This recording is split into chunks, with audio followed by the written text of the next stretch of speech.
And a very warm welcome to all of you.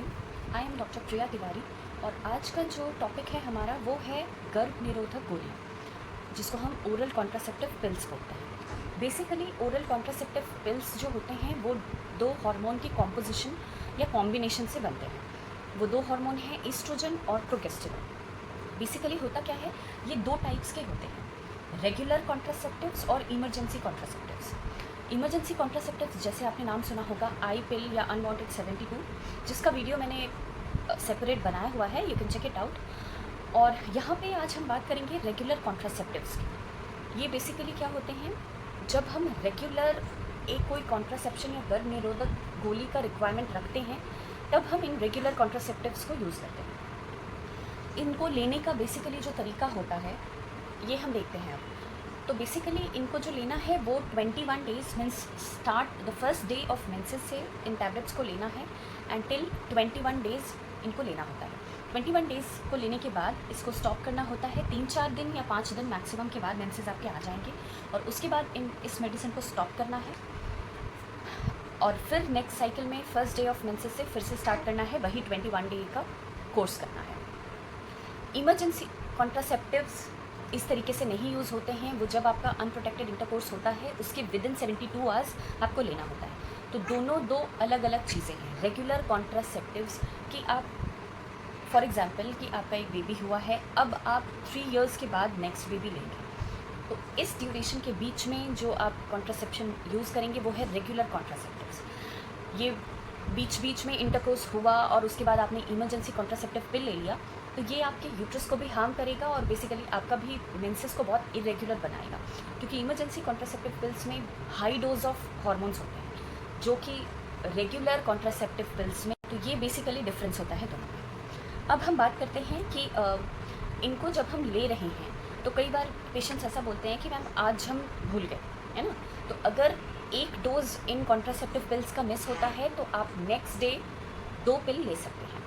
इसी तरह अगर 2 दिन आपने पिल मिस किया है तो आप थर्ड डे 3 पिल्स खा सकते हैं, लेकिन इसकी एफिकेसी कम हो जाएगी और इस वजह से है दादा एक टुपोरे आशी, ठीक है।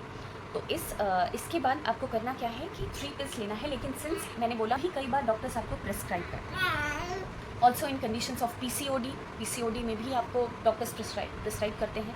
कई बार आपको बिनाइन ओवेरियन सिस्ट होता है, छोटे मोटे ओवेरियन सिस्ट्स में भी ये दवाएं बहुत काम में आती हैं। सो बेसिकली इन दवाओं को आपको अपने से कभी भी यूज़ नहीं करना है। ऑलवेज आपको under the guidance of a gynaec doctor ही आपको इन दवाओं को लेना है, क्योंकि वो डोज और कॉम्पोजिशन इन सब को देख करके ही अलग अलग चीज़ों में डॉक्टर्स आपको यूज़ करते हैं, ये दवाएँ देते हैं, प्रिस्क्राइब करते हैं। अब कुछ डेफिनेटली कुछ कॉन्ट्रा इंडिकेशंस होते हैं इन दवाओं को यूज़ करने का, मतलब कौन सी महिलाएं इन दवाओं को यूज़ नहीं कर सकती हैं। तो उन केसेस में जैसे कोई भी फीमेल जिसका एज 40 एबव हो और वो स्मोकिंग करती है तो better to avoid these medicine.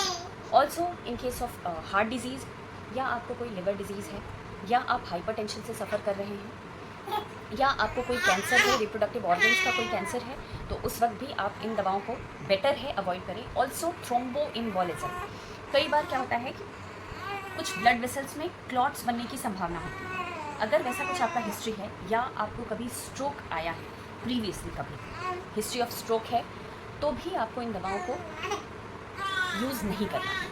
Also कुछ फ्रीक्वेंटली आस्क्ड क्वेश्चंस होते हैं जिनको अब हम देखेंगे। कई पेशेंट्स पूछते हैं कि इन दवाओं को बंद करने के बाद फर्टिलिटी कितने दिन में, मीन्स कितने दिन में हम कंसीव कर सकते हैं। एज सून एज आप इन दवाओं को बंद करेंगे आप तुरंत में कंसीव कर सकते हैं, आप नेक्स्ट साइकिल में ही कंसीव कर सकते हैं। इसलिए ये दवाएं बहुत ही सेफ़ और बहुत ही इफेक्टिव हैं अगर इनको सही तरीके से लिया जाए, और दूसरी बात इसका फर्टिलिटी पे भी कोई असर नहीं होता है।